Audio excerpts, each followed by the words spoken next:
แด่พระรัตนตรัยเจ้าสามประการพระรัตนตรัยองค์ที่หนึ่งคือพระพุทธเจ้าพระรัตนตรัยองค์ที่สองคือพระธรรมเจ้า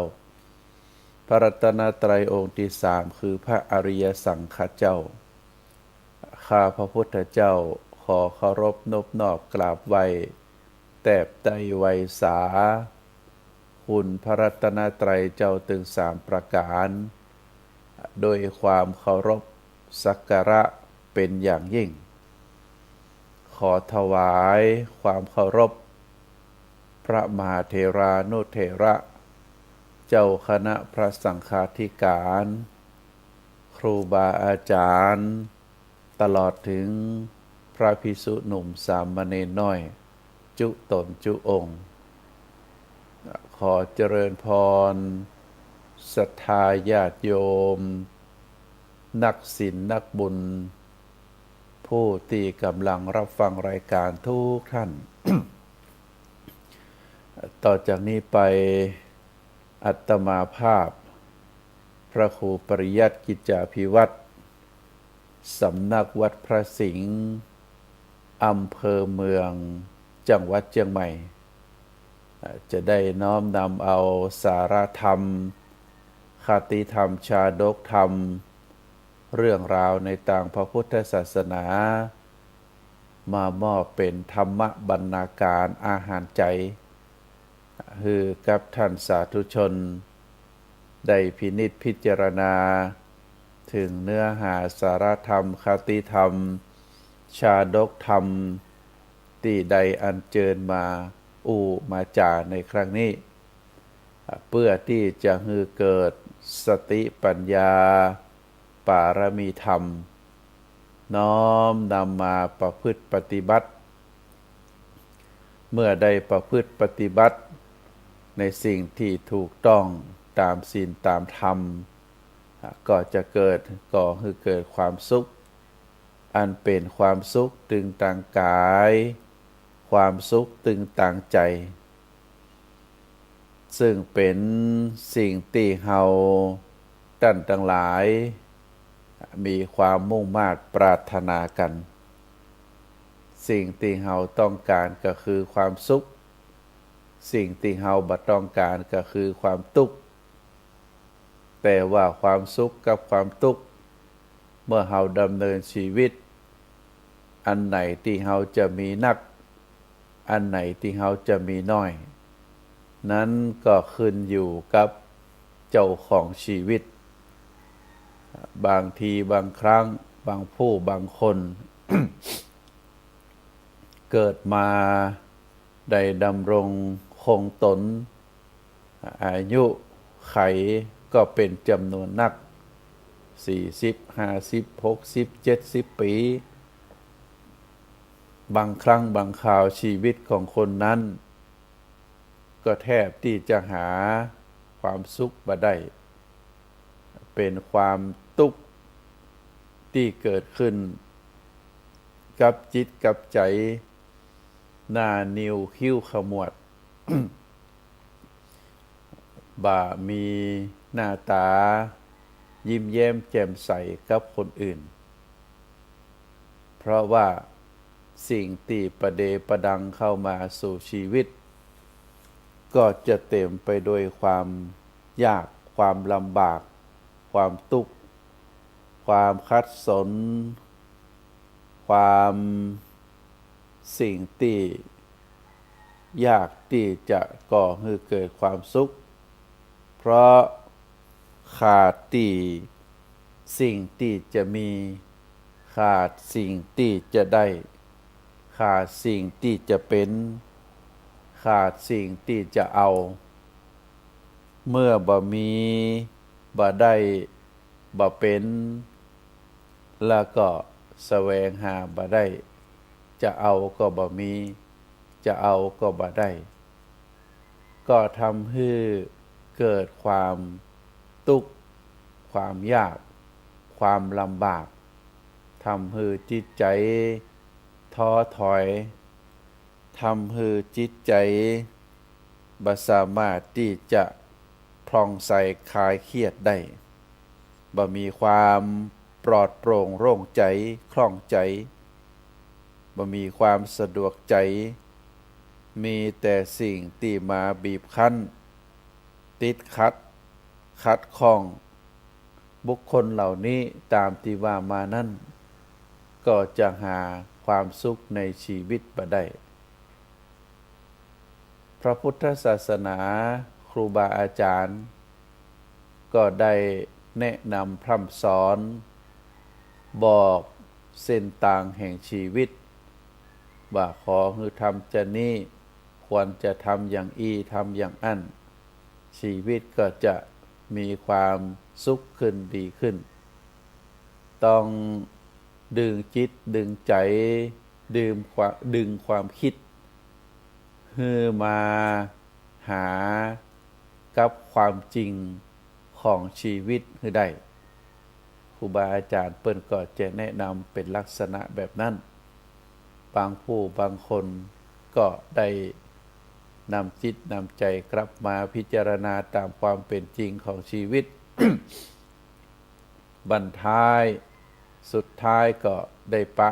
ความสงบความสุขแต่บางผู้บางคนก็ยังดื้อดึงยังมีความคิดเป็นไปตามตัวเองคิดเราเรียกว่าหลงทางเดินหลงทางบางทีเราไปไหนมาไหน GPS บอกผิดเราก็สามารถที่จะถามสอบถามอ่านดูตามป้ายเราก็สามารถที่จะปิกจะคืนได้อันนี้คือหลงทางแต่ถ้าหลงชีวิตเข้าใจผิดก็สามารถที่จะนำเอาความถูกต้องตามศีลตามธรรมถูกต้องตามคำสอนของพระพุทธศาสนามาปรับจิตปรับใจปรับความคิดน้อมนำพาดำเนินชีวิตไปเส้นทางที่ถูกต้องบางครั้งบางคราวกว่าจะรู้กว่าจะปะกว่าจะพบก็เข้าสู่บทสุดท้ายของชีวิตก็เป็นที่น่าเสียดายว่าบุคคลคนนั้นได้มีอายุไขได้มีอายุที่อยู่โลกใบนี้เป็นเวลาเมินแต่หาความสุขใจที่แท้จริงบ่ได้แต่หลายผู้หลายคนเมื่อได้ฟังได้ศึกษาได้พินิจพิจารณาด้วยปัญญาอันแยบคายก็เข้าใจในวงจรชีวิตเข้าใจในพระธรรมคำสอนของหลักสัจธรรมแห่งชีวิตก็ได้ปรับตัวปรับตนปรับความคิดแล้วก็เข้ามาสู่โหมดแห่งการประพฤติปฏิบัติตามความเป็นจริงก็ทำให้ชีวิตได้พบกับความสุขที่แท้จริงเพราะฉะนั้นเราก็จะหันว่าทุกสิ่งทุกอย่างนั้นขึ้นอยู่กับเจ้าของชีวิตที่จะเลือก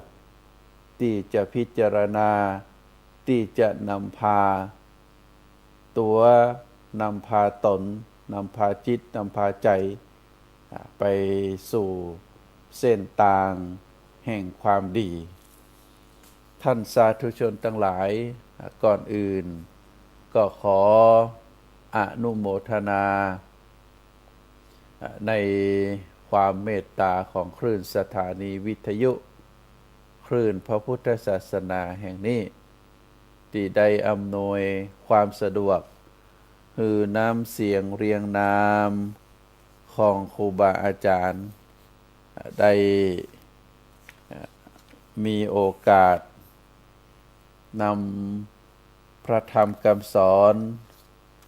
เข้าสู่ศรัทธาประชาชน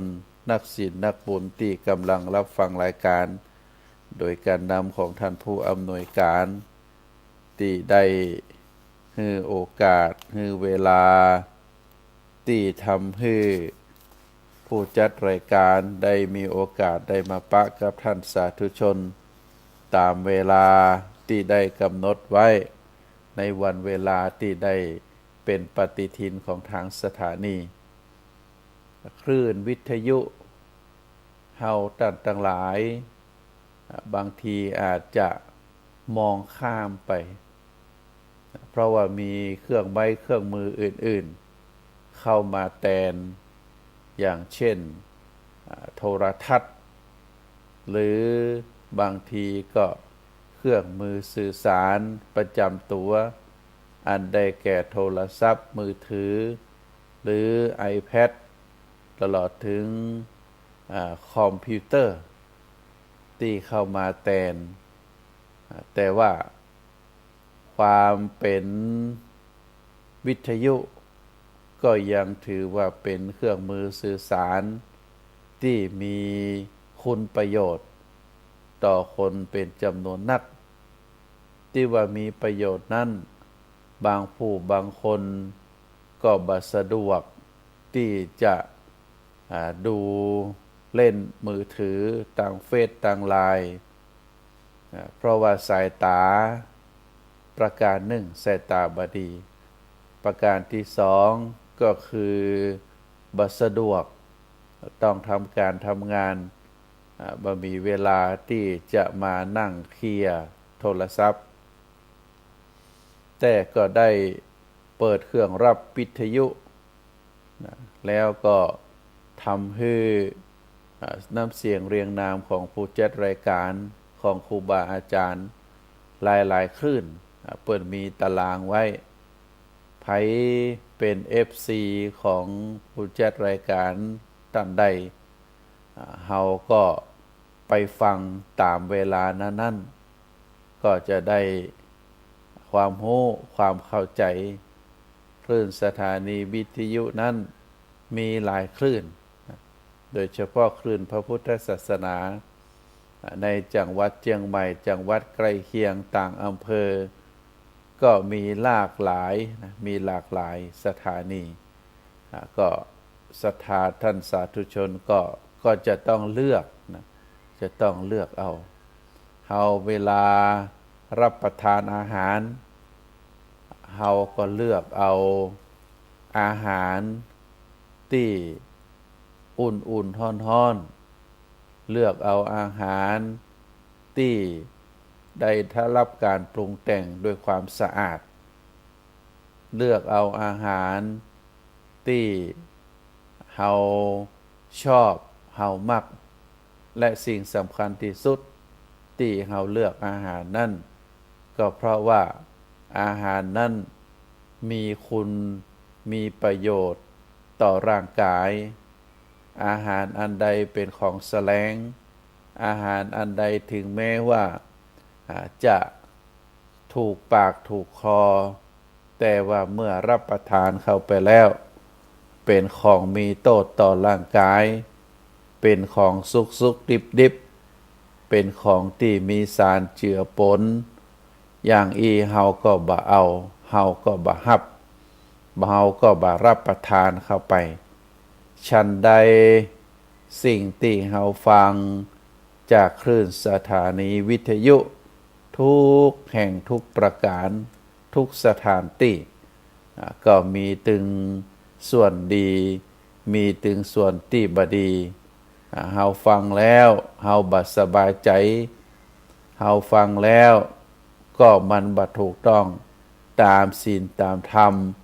ตามที่ครูบาอาจารย์สอนไว้เฮาฟังแล้วก็ฮือเกิดดวงจิตหดหู่ก็ฮือเกิดดวงจิตตกต่ำเฮาเรียกว่าจิตตกเฮาก็บ่ฟังเฮาเลือกฟัง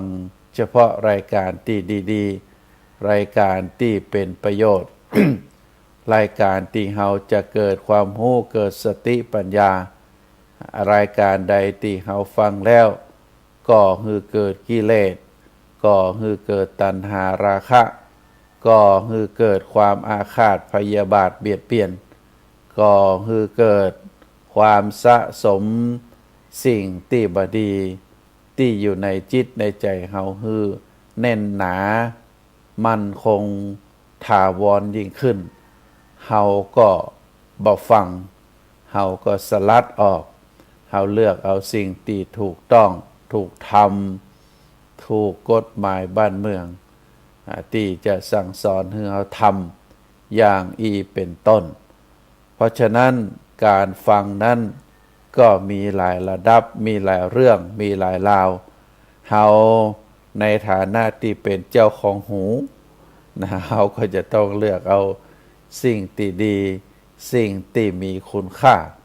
ก็ให้ศรัทธาญาติโยมได้พินิจพิจารณากันถึงสิ่งที่เฮาจะรับเข้าสู่จิตสู่ใจเฮาในแต่ละวันแต่ละครั้งแต่ละคราวท่านสาธุชนทั้งหลายก็ขออนุญาตประชาสัมพันธ์เรื่องราวที่เกิดขึ้นเหตุการณ์ที่เกิดขึ้นที่จะเกิดขึ้นในวันข้างหน้าที่บักไกลอันเรื่องที่หนึ่งก็คือเทศกาลที่จะออกพรรษาในวันที่29การออกพรรษาก็คือการสิ้นสุดการอยู่ที่ใดที่หนึ่งของพระสงฆ์เมื่อ3 เดือนก่อนพระสงฆ์ได้อธิษฐานจำพรรษาเฮาก็เรียกว่าเข้าพรรษาเมื่อได้ครบ3 เดือนตามพุทธบัญญัติ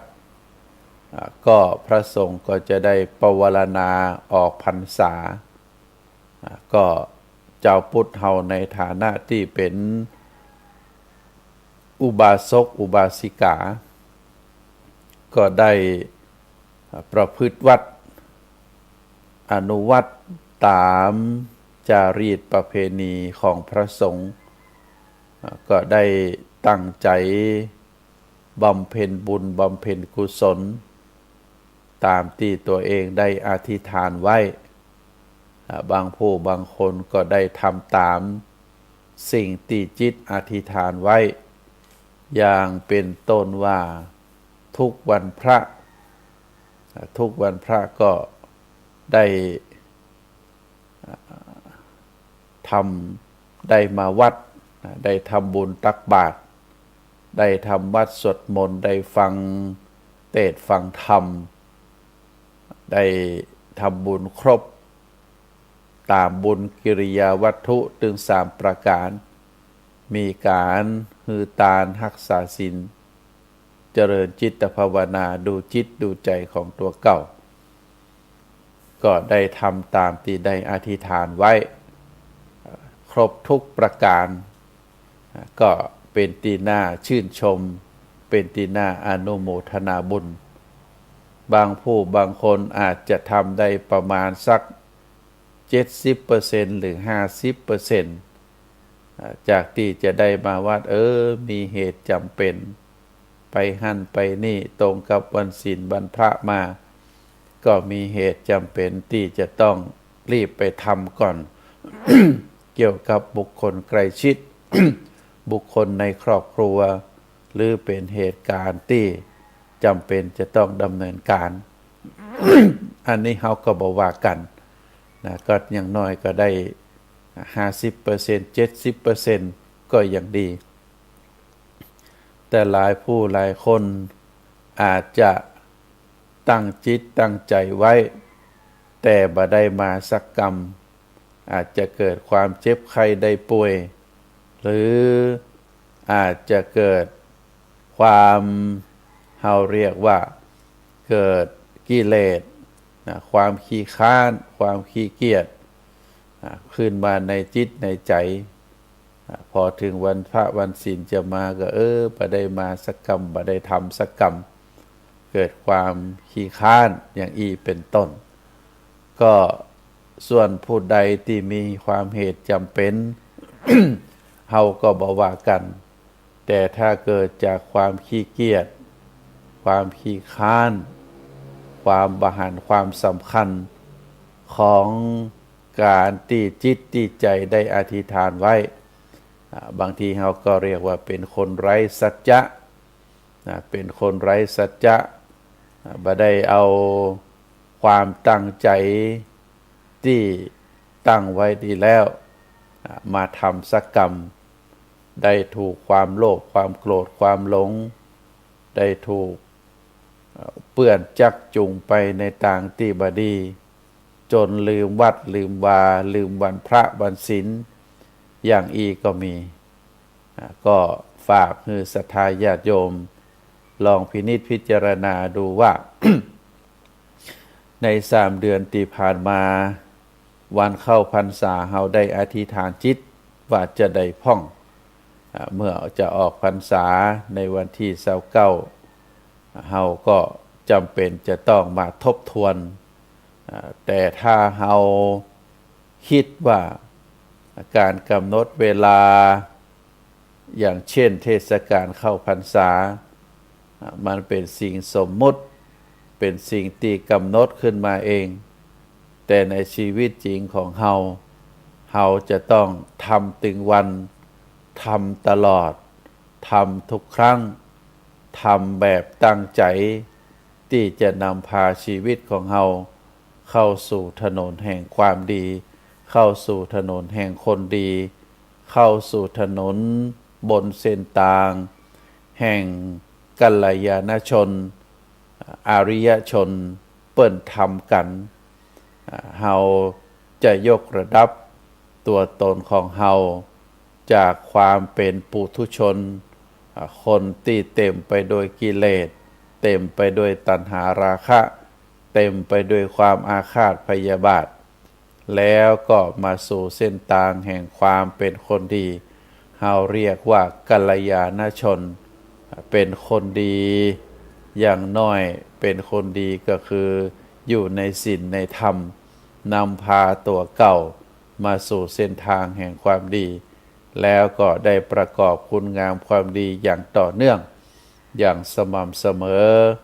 แล้วก็ได้ยกระดับจิตระดับใจได้ยกตัวตนเข้าสู่เป็นอริยชนคนที่ประเสริฐก็นับว่าเป็นสิ่งที่เฮาบ่ควรจะละเลยในสิ่งต่างหลายเหล่านี้ก็ตามที่ได้เจริญพรว่า เฮาจะออกพรรษาในวันที่29วันที่30เป็นวันตักบาตรเทโวโรหณะก็มีหลายวัดหลายวาหลายที่หลายต่างที่เปิ้นดำเนินการเชิญชวนได้ร่วมทำบุญตักบาตรเทโวโรหณะก็ที่ได้รับการยืนยันมาจากหลวงพ่อท่านพระครูเจติท่านพระครูสันติเจติยากรหลวงพ่อเจ้าอาวาสวัดเกตการามตำบลวัดเกตนะก็ได้แจ้งเจริญพรว่าที่วัดนั้นจะประกอบพิธีตักบาตรทำบุญตักบาตรเทโวโลหณะที่วัดเกตการามเวลา6 โมงครึ่งนะเวลา6 โมงเช้าก็เจอสถานเนอะจะมีพระสงฆ์สามเณรเจ้าเสาเก้ารูป ออกรับอาหารบิณฑบาตจากศรัทธาญาติโยมอันนี้เป็นแห่งที่หนึ่งที่จะทำบุญตักบาตรเทโวโรหณะ ในส่วนของแห่งที่สองท่านอาจารย์ท่านพระครูสมุวิสุวัตรผู้อำนวยการสถานี 104.5 เมกะเฮิรตซ์ก็ได้เจริญพรว่าที่วัดฝ่ายหินตำบลสุเทพซึ่งเป็นตั้งคลื่นสถานีวิทยุ 104.5 เปิ้นจะมีการทำบุญตักบาตรเทโวโรหณะเป็นประจำทุกปีเป็นสิ่งที่ทำมาโดยตลอดนะวัดฝ่ายหินซึ่งอยู่หลังมหาลัยเจียงใหม่ ในการทำบุญตักบาตรเทโวโรหณะก็จะมีนิสิตนักศึกษาครูบาอาจารย์จากมหาวิทยาลัยเชียงใหม่ตลอดถึงศรัทธาประชาชนได้ร่วมกันทำบุญตักบาตรเทโวโรหณะก็เป็นถนนเส้นวัฒนธรรมตีงดงามลงจากวัดฝ่ายหินมาสู่มหาวิทยาลัยเชียงใหม่ ก็ท่านใดที่มีเวลาก็น้อมเจริญพรได้ไปทำบุญตักบาตรเทโวโรหณะกันแฮมเรื่องหนึ่งที่จะขอประชาสัมพันธ์คือกับท่านสาธุชนก็คือหลังจากออกพรรษาแล้ว หลังจากออกพรรษาแล้วเป็นเวลา1 เดือนตั้งแต่แรม1 ค่ำเป็นต้นไปเขาเรียกว่าเป็นเทศกาลแห่งการทอดกฐินเมื่อพระสงฆ์เมื่อเป็นประเพณีของเจ้าพุทธเฮาแล้วก็เป็นพระวินัยบัญญัติเมื่อพระสงฆ์ได้จำพรรษาณอารามใดอารามหนึ่งได้ครบ3 เดือนแล้ว เมื่อออกพรรษาต่อจากนั้นเป็นเวลา1 เดือนพระพุทธองค์ได้บัญญัติว่าเป็นเทศกาลแห่งการแสวงหาผ้าจีวรซึ่งในสมัยก่อนนั้นจีวรนี้เป็นเรื่องที่หายากพระสงฆ์สามเณรจะต้องไปเสาะแสวงหาผ้าจากป่าช้าไปพิจารณาเอาผ้าที่เปิ่นห่อศพผ้าดิบผ้าอย่างก็แล้วแต่หรือผ้าที่มันตกมันเหี่ยวมันหายก็ไปเสาะแสวงหามาแล้วก็มาตัดมาเย็บทำเป็นจีวรอันนี้ในสมัยครั้งพุทธกาลแต่ในปัจจุบันนี้เมื่อโลกเจริญมาผู้ประกอบธุรกิจทางด้านเสื้อผ้าอาภรณ์ธุรกิจอันหนึ่งที่เป็นไปตามความต้องการของสังคมก็คือการได้ทำผ้าจีวรเป็นไตรครบเรียบร้อยคำว่าไตรจีวรก็จะมีไตรเณรไตรพระไตรของสามเณรก็จะมีสบงอังสะจีวร3 ผืนนี่เป็นหลักที่อยู่ในหันนอกจากจะมีผ้าสบงผ้าอังสะผ้าจีวรแล้วก็จะมีผ้าประคตผ้ารัดอกเพิ่มเข้าไปอันนี้เป็นไตรสามเณร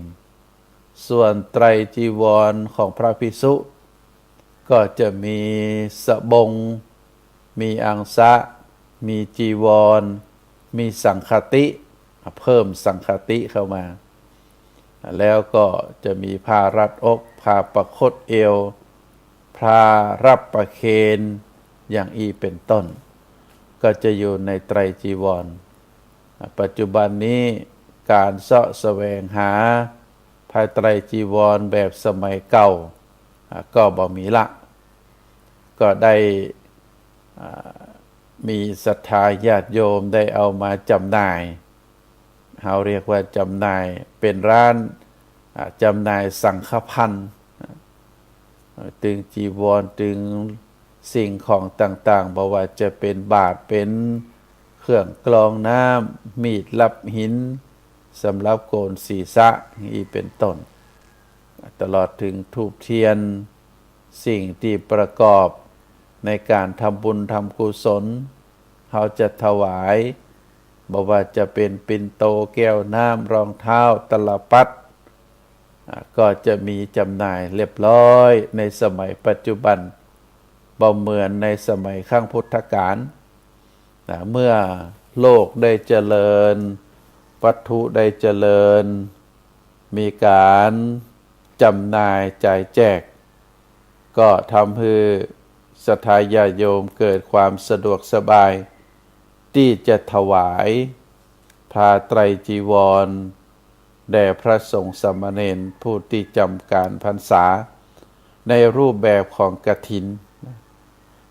คำว่ากฐินก็คือไม้สะดึงที่เอามารัดรูปผ้าที่จะเย็บเป็นผ้าสบงเย็บเป็นผ้าจีวรเรียกว่ากฐินเพราะฉะนั้นในปัจจุบันนี้คำว่าการทอดกฐินก็เป็นลักษณะที่เราฮู้กันว่าจะประกอบการทอดกฐินหลังจากที่ออกพรรษาแล้วตั้งแต่แรม1 ค่ำเป็นต้นไปจนถึงครบ30 วันก็คือวันลอยกระทง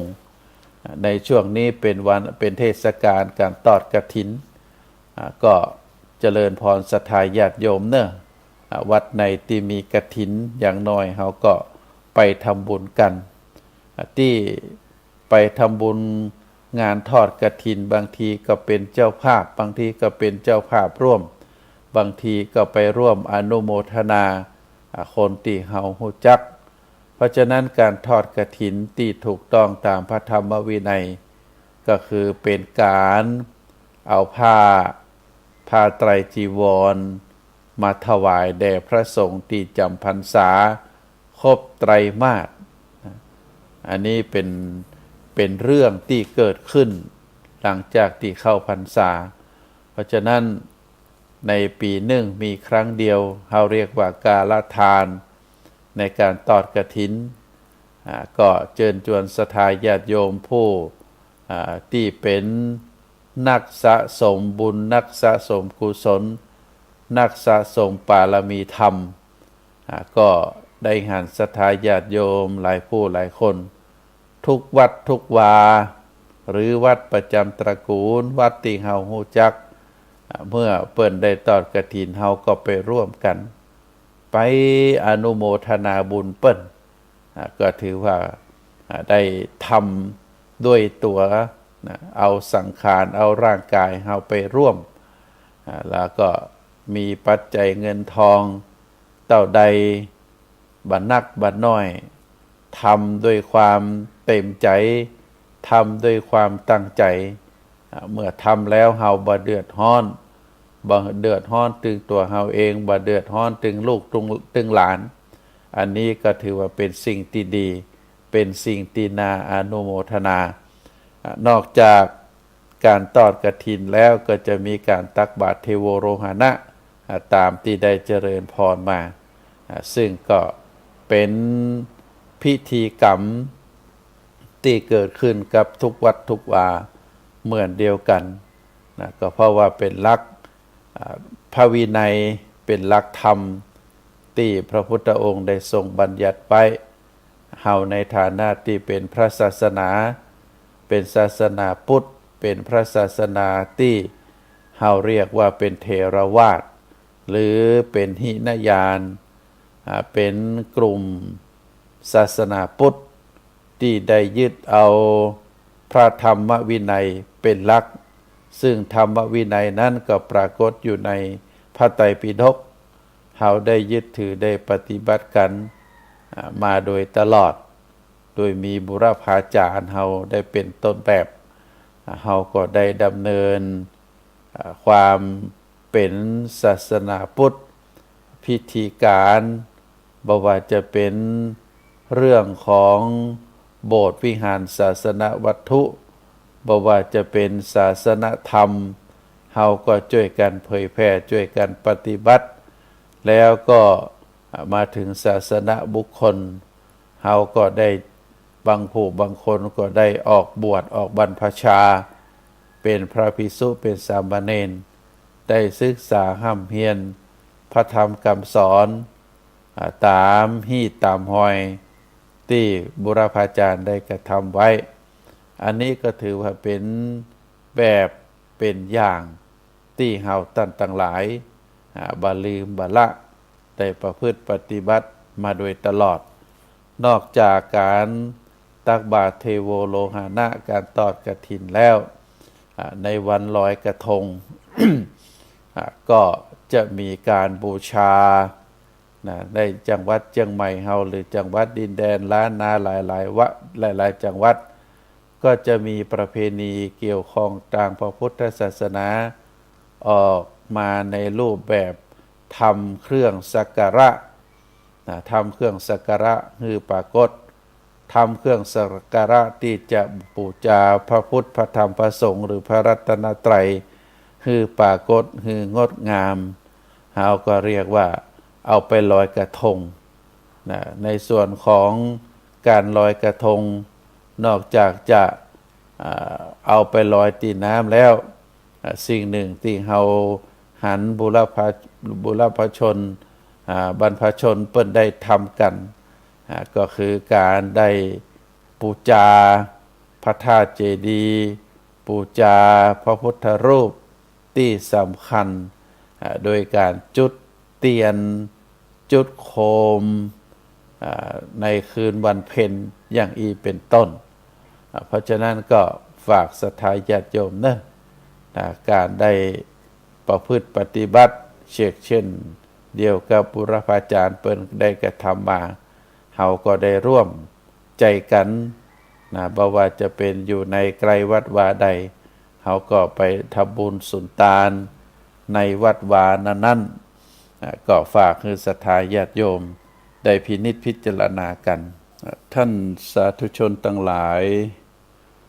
คนเฮานั้นตามที่ได้กล่าวมาตั้งแต่ต้นว่าทุกคนปรารถนาความสุขทุกคนบาดต้องการความทุกข์แต่ว่าเมื่อสุขกับทุกข์ถึงสองประการนี้เป็นโลกธรรม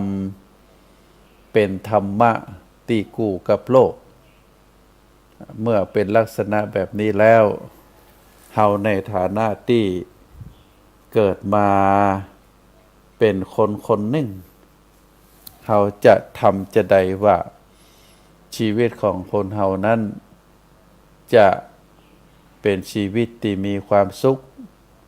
หรือเป็นชีวิตที่มีความทุกข์ก็อยู่ที่เฮาจะเสาะแสวงหาที่จะนำพาชีวิตของเฮานั้นไปสู่ความสุขเป็นความสุขที่มีอยู่5ประการเฮาเรียกว่าเป็นขั้นตอนของความสุขความสุขในขั้นที่1เฮาก็จำเป็นจะต้องฝึกตัวฝึกตนยิ่งขึ้นไปดำเนินชีวิตให้ถูกความสุขก็จะยิ่งเพิ่มพูนแต่ถ้าเฮาบ่ฝึกตัวบ่ฝึกตนดำเนินชีวิตที่บ่ถูกความทุกข์ก็จะยิ่งเพิ่มพูนเพราะฉะนั้นเฮาก็จะต้องฝึกตนพัฒนาตนให้นักขึ้นไปอันไหนที่จะฝืนอันไหนที่จะนำพาอันไหนที่จะละจะทิ้งเฮาก็จะต้องรีบดำเนินการเมื่อการดำเนินชีวิตเป็นไปในทางที่ถูกที่ควรความสุขก็จะยิ่งเพิ่มทวีพูนขึ้นสำหรับความสุขมี5ประการมี5ขั้นที่1เราเรียกว่าเป็นความสุขเกิดจากการมีสิ่งที่เราต้องการเราเรียกว่าเป็นความสุข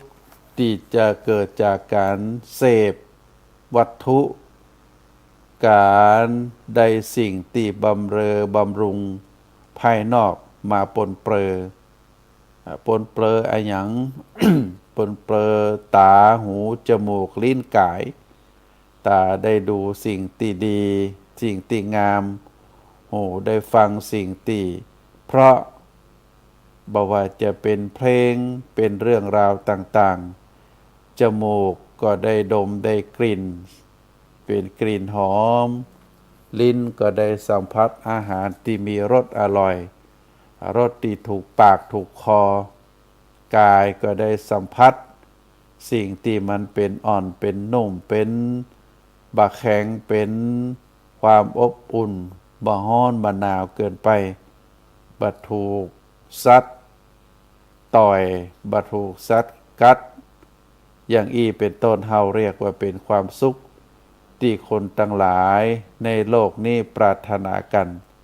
เป็นความสุขเกิดจากการมีการเป็นการได้การเอาจากวัตถุสิ่งของที่ได้มาตามความปรารถนาจิตของคนที่หาความสุขจากประเภทขั้นที่หนึ่งนี้ก็จะเต็มไปด้วยความคิดที่จะได้ที่จะมีที่จะเอาที่จะเป็น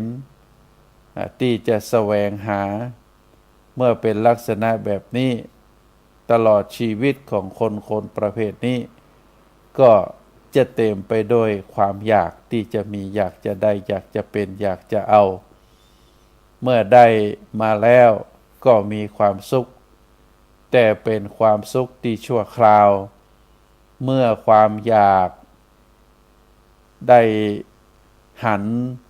ได้ฟังได้กลิ่นได้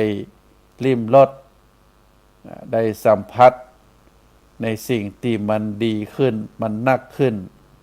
มันวิจิตรพิสดารขึ้นมันมีราคาขึ้นเขาก็จะไปเสาะแสวงหาแหมโดยที่ความอยากความต้องการก็จะบ่มีที่สิ้นสุดอันนี้เป็นความสุขประเภทที่หนึ่งเป็นความสุขที่เกิดจากการมีการเป็นการได้การเข้าไปเสพเข้าไปเกี่ยวข้องกับวัตถุภายนอกมาบำเรอบำรุงตามความต้องการของตัวเก่าความสุขขั้นที่สองเป็นความสุขที่ละเอียดขึ้นจากความสุขขั้นที่หนึ่งก็คือความสุขเกิดจากคุณธรรมการมีเมตตามีกรุณามีศรัทธามีเป็นความสุขที่เกิดจากการการประพฤติการปฏิบัติการช่วยเหลือคนอื่นนะเราก็จะหาว่าหลายผู้หลายคนก็มีความสุขจากที่เป็นคนก็ทำให้ความเป็นความสุขตราบใดที่เราประพฤติปฏิบัติโดยความเมตตาโดยความกรุณาโดยศรัทธาเลื่อมใสก็จะมีความสุขเป็นความสุขตลอดไปความสุขขั้นที่สองนี้เป็นความสุขที่เกิดจากการมีคุณธรรมมีเมตตามีความกรุณาความสุขขั้นที่สามเป็นความสุขเกิดจากการดำเนินชีวิตที่ถูกต้องสอดคล้องกับความเป็นจริงของธรรมชาตินะก็จะเป็นความสุขที่ละเอียดขึ้นเป็นขั้นที่สามความสุขประเภทนี้อย่างเช่นเราจะต้องพักผ่อนนอนหลับในเวลาเมื่อคืนเวลากลางวันเราก็มาประกอบอาชีพทำกิจการงานต่างๆอันนี้เรียกว่าเป็นไปตามธรรมชาติธรรมชาติของคนก็จะต้องมีความขยันก่อนที่เราจะได้มีครอบมีครัวเราก็จะต้องศึกษาห่ำเฮียนหาประสบการณ์หาคุณวุฒิหาความรู้ไว้กับเนื้อกับตนได้ศึกษาห่ำเฮียนในวัยต้นวัยกลางคนก็ได้ทุ่มเททำงานสร้างรักสร้างฐานมีครอบมีครัววัยตอนสุดท้ายมาเราก็ประกอบคุณงามความดีพักผ่อนเพราะว่าร่างกายใจมาเมินแล้วก็เป็นการดำเนินชีวิตที่ถูกต้องแต่บางคนนั้นไม่ได้เป็นไปตามนี้เป็นชีวิตที่มีความลำบากในเบื้องต้นเปิดศึกษาห้ำเฮียนก็ขี้คร้านเอาแต่กินเอาแต่แอวเอาแต่เล่นพอวัยกลางคนมาเปิดทำการทำงานพื้นฐานชีวิตที่บ่มีความรู้บ่มีการศึกษาก็จะทำด้วยความยากความลำบากแต่นิสัยติดมาตั้งแต่ต้นก็ยังกินยังแอวยังเล่น เมื่อวัยปลายเข้าชีวิตเข้าวัยปลายคนแล้วก็ยังต้องทำงานแบบเก่าหาเจ้ากินค่ำอย่างอีเป็นต้นเราเรียกว่าดำเนินชีวิตบัดถูกต้องตามความเป็นจริงของธรรมชาติแต่ถ้าคนใดได้ดำเนินชีวิตที่ถูกต้องตามทำนองครองธรรมสอดคล้องกับความเป็นจริงธรรมชาติชีวิตของคนนั้นก็จะมีความสุขอันนี้เป็นความสุขขั้นที่สามความสุขขั้นที่สี่เป็นความสุขเกิดจากความสามารถปรุงแต่งจิตปรุงแต่งใจแต่งได้ตั้งความสุขแต่งได้ตั้งความสุขแต่ถ้าจะแต่งให้เป็นความสุขเฮาก็สามารถได้ก็คือต้องทำชีวิตทำจิตใจให้มีความร่าเริงเบิกบานมีสตินะมีสติมีความอิ่มเอิบใจนะมีความปีติอิ่มเอิบใจมีความสงบเยือกเย็นผ่อนคลายกายผ่อนคลายใจบ่ฮือเครียดนะเป็นชีวิตที่มีความสุขความปลอดโปร่งโล่งใจคล่องใจสะดวกใจบ่มีอะไรอย่างมาบีบคั้นหรือติดขัดขับข้องนะแล้วก็ต้องทำจิตทำใจให้อยู่กับสิ่งที่เฮาต้องการได้ตามความต้องการบ่มีอะไรอย่างมารบกวนจิตอยู่ที่เรียกว่าจิตใจนั้นจะอยู่ที่ตัวที่ตนเป็นจิตใจที่ตั้งมั่นเพราะฉะนั้นเฮาก็จะหันว่าชีวิตที่จะมีความสุขนั้นก็อยู่ที่ตัวเจ้าของชีวิตพยายามแต่งเติมชีวิตของตัวเองให้มีความสุขโดยการมีความร่าเริงเบิกบานปีติปราโมทย์มีความอิ่มใจมีความสงบมีความเยือกเย็นมีการผ่อนคลายกายผ่อนคลายใจบ่เครียดมีความสุขความปลอดโปร่งโล่งใจคล่องใจสะดวกสบายบ่มีอะไรอย่างมาบีบคั้นหรือติดขัดขับข้องแล้วก็โดยเฉพาะการทำจิตให้สงบทำจิตให้เย็นทำจิตให้นิ่งอยู่กับสิ่งที่มีสิ่งที่เป็นสิ่งที่ต้องการได้ตามภาวะที่บ่มีอะไรอย่างมารบกวนเป็นสภาวะที่จิตนั้นอยู่กับตัวมันเองเพราะฉะนั้นเราจะหันว่าจิตเบิกบานด้วยการหายใจเข้าจิตลงเบาด้วยการหายใจออกหายใจเข้าสูดเอาความสดชื่นหายใจออกฟอกจิตให้สดใสนะก็เป็นกรรมธรรมสอนที่ครูบาอาจารย์ได้สอนไว้อันนี้เป็นขั้นที่สี่ขั้นที่ห้านั้น เปิ้นห้องว่าเป็นความสุขที่อยู่เหนือการปรุงแต่งอยู่ด้วยปัญญาอยู่ด้วยการหู้เต้าหู้ตันตามความเป็นจริงของโลกและก็ของชีวิตซึ่งเฮาได้ห้ำได้เฮียนได้หู้มาว่าความจริงของชีวิตนั้นมันก็เป็นไปตามลักษณะมีการเกิดในเบื้องต้นมีการตั้งอยู่เปลี่ยนแปลงในท่ามกลางมีการดับสูญสลายไปในที่สุดสิ่งเหล่านี้เฮาบ่ประมาทเฮาต้องมีสติอยู่กับความเป็นจริงเมื่อเฮาฮู้เต้าฮู้ตันของตามความเป็นจริงของโลกตามความเป็นจริงของชีวิตโดยสติปัญญาเฮาก็จะมีความสุขเรียกว่ามีความสุขที่อยู่เหนือการปรุงแต่งอยู่ตามความเป็นจริงเป็นจริงของโลกเป็นจริงของชีวิตเฮาบ่เข้าไปยึดมั่นถือมั่นสิ่งต่างหลายปล่อยไปตามธรรมชาติปล่อยไปตามความเป็นจริงบางคนบางท่านนั้นก็เมื่อทำจิตทำใจบ่ได้ก็จะมีความทุกข์มีความคับแค้นเพราะว่าสิ่งที่เฮาฮักสิ่งที่เฮายึดถือยึดมั่นได้ตายจากเฮาไปบ่ว่าจะเป็นพ่อเป็นแม่บ่ว่าจะเป็นบ้านเฮือนบ่ว่าจะเป็นรถบ่ว่าจะเป็นสิ่งของ เพราะว่าจะเป็นคนฮักเป็นสามีภรรยาลูกหลานเมื่อผู้ใดผู้หนึ่งได้ล้มหายตายจากไปหรือได้มีครอบมีครัวแยกออกไปก็จะมีความทุกข์เป็นความทุกข์ใจ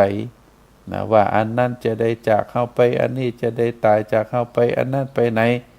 ก็จะยึดมั่นถือมั่นตลอดชีวิตจะบ่มีความสุข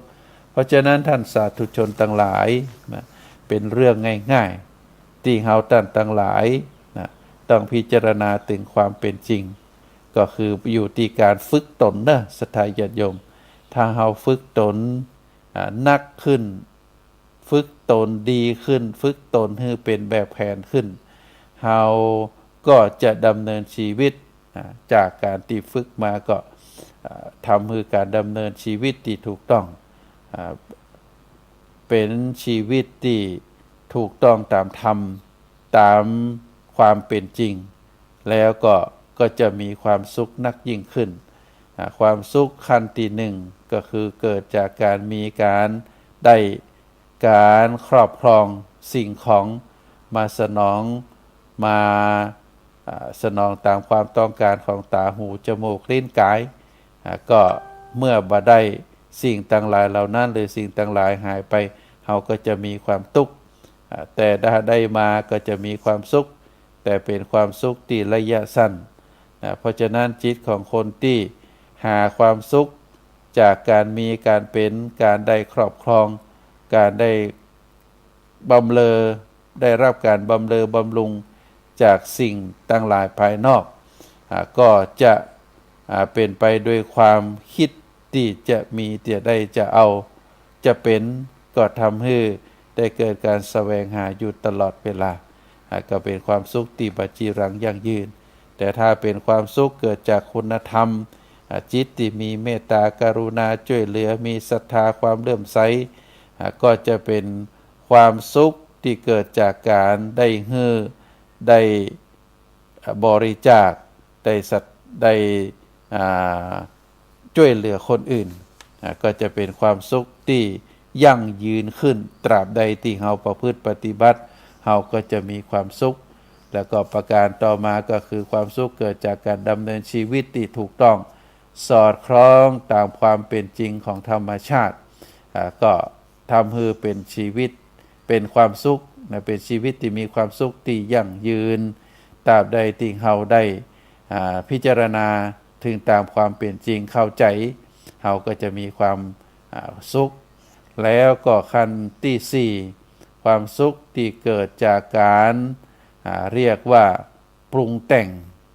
ของจิตของใจถ้าเราปรุงแต่งจิตปรุงแต่งใจปรับจิตปรับใจของเราคือมีความร่าเริงมีความอิ่มเอิบใจมีความสงบมีความเยือกเย็นมีความผ่อนคลายตึงกายตึงใจบ่เครียดมีความปลอดโปร่งโล่งใจคล่องใจสะดวกใจบ่มีอะไรอย่างมาบีบคั้นภาวะที่จิตอยู่กับสิ่งที่ต้องการได้ตามความต้องการบ่มีอะไรอย่างมารบกวนโดยจิตนั้นอยู่กับตัวของจิตเองเป็นจิตที่สงบเป็นจิตที่เยือกเย็นอันนี้ก็จะเป็นความสุขที่เหนือขึ้นไปแล้วก็อันสุดท้ายเป็นความสุขที่ถาวรเป็นความสุขที่เหนือจากการปรุงแต่งก็คือการอยู่ด้วยปัญญาพิจารณาตามความเป็นจริงของโลกพิจารณาตามความเป็นจริงของชีวิตอันนี้เป็นขั้นตอนของความสุขที่คนเฮาสามารถที่จะมีจะเป็นได้เพราะฉะนั้นก็ฝากศรัทธาท่านสาธุชนได้พินิจพิจารณาธรรมะคำสอนในวันนี้ก็ขอฝากให้ศรัทธาญาติโยมได้พินิจพิจารณาอาตมาภาพขอนำรายการจากท่านสาธุชนไปก่อนไว้โอกาสหน้าวันหน้าเฮาได้ปิกมาปะมาพบกันแหมขอบุญกุศลคุณงามความดีที่ท่านทั้งหลายได้กระทำบำเพ็ญมาก็ดีบุญกุศลที่ได้ช่วยเหลือกำจุนพระพุทธศาสนาบุญกุศลที่เกิดจากการปรับจิตปรับใจฝึกจิตฝึกใจให้อยู่ในศีลให้อยู่ในธรรมให้อยู่ในสอดอยู่ในแนว ปฏิบัติตามที่ครูบาอาจารย์ได้สอนแล้วก็ทำให้เรามีความสุขใจก็ขอให้เป็นความสุขใจที่ยั่งยืนเป็นความสุขใจที่มั่นคงถาวรเป็นความสุขใจที่เกิดจากสติปัญญาปารมีธรรมก็ขอเจริญพร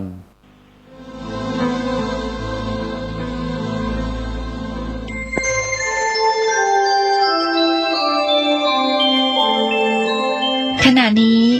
ท่านกำลังฟังสถานีวิทยุกระจายเสียง FM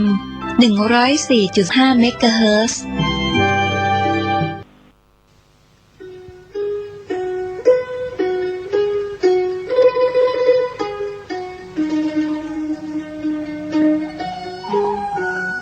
คัมภีร์อุปาทสันติเป็นวรรณกรรมภาษาบาลีของล้านนาไทยแต่งโดยพระมหามังคละศีละวังสะพระเถระนักปราชญ์ของชาวเชียงใหม่รูปหนึ่งในสมัยของพระเจ้าสิริธรรมจักรวรรดิลกราชาธิราชหรือพระเจ้าติโลกราชรัชกาลที่11แห่งราชวงศ์มังรายเป็นพระคาถาล้วนจำนวน271คาถาคัมภีร์นี้เป็นที่รู้จักกันแพร่หลายในหมู่ชนชาวล้านนามาแต่โบราณกาลทั้งพระสงฆ์สามเณรและชาวบ้านพากันสวดและฟังอุปาทสันติเพื่อกลับความร้ายให้กลายเป็นความดีมีคำเล่าว่าสมัยที่ท่านแต่งอุปาทสันตินั้นที่เชียงใหม่มีโจรผู้ร้ายและคนอันธพาลชุกชุมผิดปกติมีเหตุร้ายและสิ่งกระทบกระเทือนอยู่เสมอพระมหาเถระศีละวังสะจึงให้พระสงฆ์สามเณรและประชาชนพากันสวดและฟังอุปาทสันติเพื่อสงบเหตุร้ายทั้งมวลที่เกิดขึ้นในเมืองคณะสงฆ์วัดราชภาติการามกรุงเทพมหานครได้นำบทสวดอุปาทสันติคาถาสวดถวายแด่พระบาทสมเด็จพระเจ้าอยู่หัวภูมิพลอดุลยเดชมหาราชเนื่องในวโรกาสฉลองกาญจนาภิเษกเป็นครั้งแรกณเสนาสนะป่าสิริวัฒนวิสุทธิ์อำเภอท่าตะโกจังหวัดนครสวรรค์จึงขอเชิญชวนพุทธศาสนิกชนคนไทยทุกท่านได้ร่วมกันสวดพระคาถานี้ถวายเป็นราชสักการะบูชาแด่พระบาทสมเด็จพระเจ้าอยู่หัวในวโรกาสอันเป็นมหามงคลครั้งนี้และเพื่อยังความสุขสงบอันยิ่งใหญ่ให้แก่แผ่นดินเพื่อความสงบระงับจากภัยพิบัติทั้งปวงและเพื่อความเป็นสิริมงคลแก่ตนเองครอบครัวหมู่คณะชาวไทยและชาวโลกทั้งมวลสรัจฉังสะเสนังสะพันธุงนรินทางปริตตานุภาโวสทารักขตุติภริตวานเมตตังสเมตตาภทาน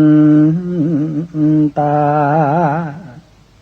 อวิคิตจิตตาปริตตังพนันตุสักเขกาเมจรูเปคิริสิขารตเตจันตลิเค